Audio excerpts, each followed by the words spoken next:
Infrastructures non achevées ou dégradées, ouvrages bouclés en attente de mise en service ou encore des problèmes d'assainissement. Ce sont là les motifs qui justifient la descente du ministre conseiller aux infrastructures, à la gouvernance locale et au cadre de vie à Révier et à Womé. Nous sommes en train de voir un joyau que le gouvernement nous a construit, mais depuis un moment, nous avons constaté que on n'a pas encore inauguré pour que la population puisse commencer par utiliser.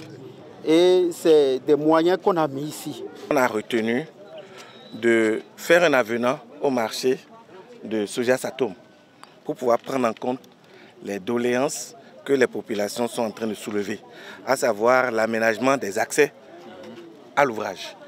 Accès côté sud et côté nord. Aujourd'hui, une communication est finalisée. Le FRESA qui a été mis en place l'a été par l'entreprise Porteo pour permettre qu'on puisse commencer par utiliser l'ouvrage en attendant. En dehors de ça et de toutes ces dispositions qui ont été prises et qui sont sur le point d'aboutir, c'est qu'il y a un problème épineux. C'est la sécurisation du trafic sur l'ouvrage. L'AS, dans son état actuel, peut être ouvert à la circulation, à condition que les gros porteurs n'y soient pas autorisés.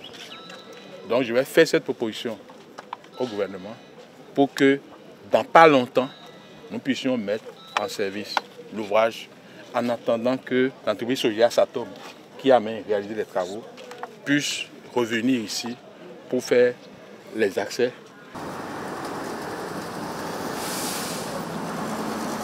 Ici, à Godomé, l'armature de l'échangeur se dégrade à petits coups. Les camions gros porteurs sont incriminés. Ce que j'ai constaté ici, c'est un problème d'incivisme. Il faut qu'on soit clair là-dessus.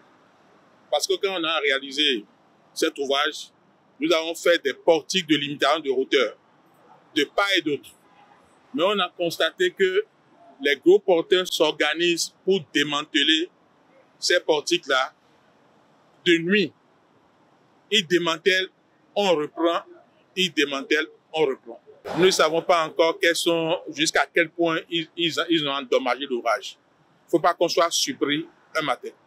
Donc nous allons faire l'auscultation pour que nous puissions maîtriser la qualité de nos ouvrages pour prendre des mesures préventives. La détérioration des routes et ouvrages crée d'énormes difficultés aux populations. Des propositions pour la réfection, pour soulager leurs peines, seront faites sous peu.